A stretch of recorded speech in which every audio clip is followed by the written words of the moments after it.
off all of your non-mortgage debts. You're going to make sure that you're maximizing your retirement account. So again, your retirement account, depending on the year, is $20,000 plus that you can invest into your retirement account, tax-free. And then if you have a pension, you can invest into your deferred comp. If you are self-employed, you can have a SEP, which is a self-employed pension fund that you can set up every year. So you want to maximize all of those retirement planning strategies and then invest. You want to invest into the stock market every single month. So you want to make sure dollar averaging, you're investing every single month into the stock market in the money that you have left over. And if you're not where you need to be based on this calculation, then you need to start working on getting those numbers up, so that with compounding interest, you can meet the numbers. But this is a great way for you to see, am I on track? If I'm not on track, what can I readjust to ensure that I'm on track to be able to retire, to be financially secure, and to have financial wellness? Because really, the wealth accumulation formula that we're seeing is these 4 strategies. Home ownership. So if you're somebody that is just getting started or does not have very much in assets, your first investment, if you do not already own a home, should be home ownership.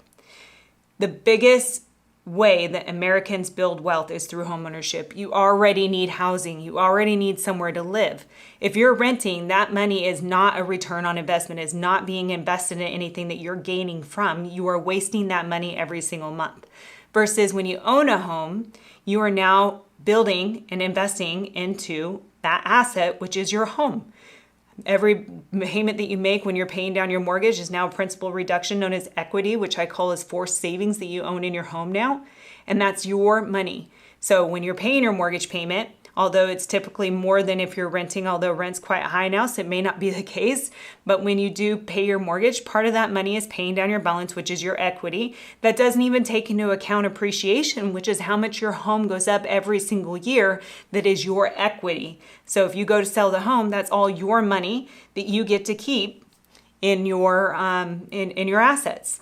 Second is, again, creating a liquid emergency cash fund so that you don't have to live off credit cards or pay any interest. When you pay interest, it's a double negative because not only are you paying for the expense, you're paying to borrow the money to pay for the expense. So making sure you have a huge emergency fund cash fund. Again, we have the 3 levels. Start with $1,000 in that emergency fund. Then you want 1 month of your monthly expenses. Then you want 3 months of your monthly expenses, and then maybe get to a point where you have 20 or 30,000 that's liquid in case something comes up. Then you want to max out your retirement, 401k, Roth IRAs, and then you want to make sure that you're investing into the stock market every single month. If you do those things, you will not only build financial security, you will have wealth. In those 6 steps of understanding what you need to do in order to get to a position to make sure you understand your finances, maximize your finances, and invest into your future is what's going to create you to be in a position to where you have not only a good life, to where you don't have to stress on money, but to where you have an amazing retirement plan in place that you get to retire, enjoy life, enjoy your grandkids, or whatever it is that you envision your retirement to be, so that you can be successful, sustainable, long term. I really hope that this information that I provided has been of value to you. My intention in providing this information is just so that you could take action in creating whatever that life is that you want. Not what I'm saying you need. I'm not providing these numbers to tell you that that's what you have to do. I'm providing these numbers so that you can see, if I continue the path I'm on now, what does that look like for me? Am I okay with that? Is that what I want retirement to look like for me? And if it's not, I've just provided you with the information, the guidance, and the resources so that you can make different decisions, build better habits, change your mindset around money so that you can create the life that you want. You first need to understand, where am I heading based on where I'm at, even though we don't want to see it sometimes.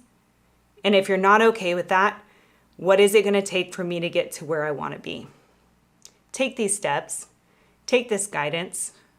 Even if you just take one action away from this information today, take action.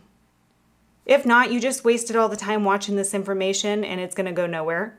It's going to end up being just wasted space that you could have used it on something else. So take one thing from this, if not all of the information that's going to be pertinent to you. Make good decisions and make sure that you Choose the life that you desire, make the habits in order for you to reach those desires. The only person that can create it for you is you. I'm happy to give you more information, tools, tips, resources. If you have any questions or want any additional information that you may have not found here, I'm happy to help. Reach out. Kristen Cooper.